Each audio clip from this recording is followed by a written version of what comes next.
సువార్త 8వ అధ్యాయము. ఆయన ఆ కొండ మీద నుండి దిగి వచ్చినప్పుడు బహుజన సమూహములు ఆయనను వెంబడించెను. ఇదిగో, కుష్ఠరోగి వచ్చి ఆయనకు మ్రొక్కి, ప్రభువా, నీకిష్టమైతే నన్ను శుద్ధినిగా చేయగలవనెను.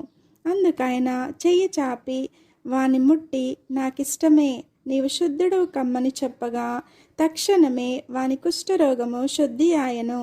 అప్పుడు యేసు ఎవరితోనూ ఏమీయూ చెప్పకు సుమీ, కానీ నీవు వెళ్ళి వారికి సాక్షార్థమై నీ దేహమును యాజకునికి కనబరుచుకొని మోషే నియమించిన కానుక సమర్పించుమని వానితో చెప్పెను. ఆయన కపెర్నహూములో ప్రవేశించినప్పుడు ఒక శతాధిపతి ఆయన యొద్దకు వచ్చి, ప్రభువా, నా దాసుడు పక్షవాయువుతో మిగుల బాధపడుచు ఇంటిలో పడి ఉన్నాడని చెప్పి ఆయనను వేడుకొనెను. యేసు, నేను వచ్చి వాణ్ణి స్వస్థపరచదనని అతనితో చెప్పగా, ఆ శతాధిపతి, ప్రభువా, నీవు నా ఇంటిలోనికి వచ్చుటకు నేను పాత్రుడను కాను. నీవు మాట మాత్రము సెలవిమ్ము, అప్పుడు నా దాసుడు స్వస్థపరచబడును. నేను కూడా అధికారమునకు లోబడిన వాడను. నా చేతి క్రింద సైనికులున్నారు. నేను ఒకని పొమ్మంటే పోవును, ఒకని రమ్మంటే వచ్చును, నా దాసుని పని చేయుమంటే చేయును అని ఉత్తరమిచ్చెను. యేసు ఈ మాట విని ఆశ్చర్యపడి వెంట వచ్చుచున్న వారిని చూచి, ఇశ్రాయేలులో నేనెవనికైనను నేనింత విశ్వాసం ఉన్నట్టు చూడలేదని నిశ్చయముగా మీతో చెప్పుచున్నాను. అనేకులు తూర్పు నుండి పడమట నుండి వచ్చి అబ్రహాముతో కూడాను, ఇస్సాకుతో కూడాను, యాకోబుతో కూడాను పరలోక రాజ్యమందు కూర్చుందురు గాని రాజ్య సంబంధులు వెలుపటి చీకటిలోనికి త్రోయబడుదురు. అక్కడ ఏడ్పును పండ్లు కొరుకుటయు నుండునని మీతో చెప్పుచున్నానెను.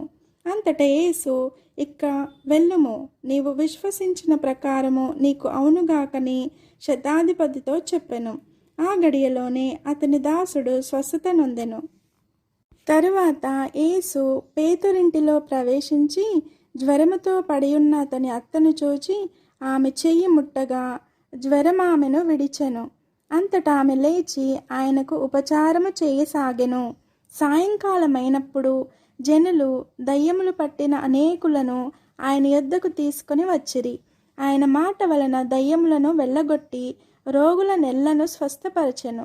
అందువలన ఆయనే మన బలహీనతలను వహించుకొని మన రోగములను భరించనని ప్రవక్త అయిన యెషయా ద్వారా చెప్పబడినది నెరవేరెను.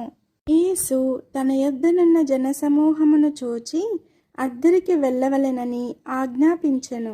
అంతటా ఒక శాస్త్రి వచ్చి, బోధకుడా, నీవెక్కడికి వెళ్ళినను నీ వెంట వచ్చదనని ఆయనతో చెప్పెను. అందుకు యేసు, నక్కలకు బొరియలను ఆకాశ పక్షులకు నివాసములను కలవు గాని మనుష్య కుమారునికి తలవాల్చుకొనుటకైనను స్థలము లేదని అతనితో చెప్పెను.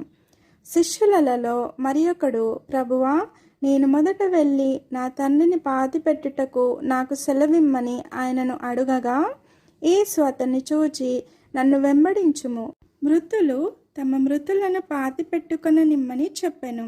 ఆయన దోణి ఎక్కినప్పుడు ఆయన శిష్యులు ఆయన వెంట వెళ్ళిరి. అంతటా సముద్రము మీద తుఫాను లేచినందున ఆ దోణి అలల చేత కప్పబడెను. అప్పుడు ఆయన నిద్రించుచుండగా వారు ఆయన యొద్దకు వచ్చి, ప్రభువా, నశించిపోవచున్నాము, మమ్మను రక్షించుమని చెప్పి ఆయనను లేపిరి. అందుకైన అల్ప విశ్వాసులారా, ఎందుకు భయపడుచున్నారని వారితో చెప్పి లేచి గాలిని సముద్రమును గద్దింపగా మిక్కిలి నిమ్మలమాయెను. ఆ మనుష్యులు ఆశ్చర్యపడి, ఈయన ఎట్టివాడో, ఈయనకు గాలియు సముద్రమును లోబడుచున్నవని చెప్పుకొనిరి. ఆయన అద్దరినున్న గదరేనీయుల దేశము చేరగా దయ్యములు పట్టిన 2 మనుష్యులు సమాధులలో నుండి బయలుదేరి ఆయనకు ఎదురుగా వచ్చిరి. వారు మిగుల ఉగ్రులైనందున ఎవడును ఆ మార్గమున వెళ్ళలేకపోయెను. వారు, ఇదిగో దేవుని కుమారుడా, నీతో మాకేమి, కాలము రాకమునిపే మమ్మను బాధించుటకు ఇక్కడికి వచ్చితివా అని కేకలు వేసిరి. వారికి దూరమున గొప్ప పందుల మంద మేయుచుండగా ఆ దయ్యములు నీవు మమ్మను వెళ్ళగొట్టిన ఎడల ఆ పందుల మందలోనికి పోనిమ్మని ఆయనను వేడుకొనెను. ఆయన వాటిని పొమ్మనగా అవి ఆ మనుష్యులను వదిలిపెట్టి ఆ పందులలోనికి పోయెను. ఇదిగో ఆ మందంతయు ప్రపాతము నుండి సముద్రములోనికి వడిగా పరిగెత్తుకొని పోయి నీళ్లలో పడి చచ్చెను. వాటిని మేపుచున్న వారు పారిపోయి పట్టణంలోనికి వెళ్ళి జరిగిన కార్యములన్నీయు దయ్యములు పట్టిన వారి సంగతియు తెలిపిరి.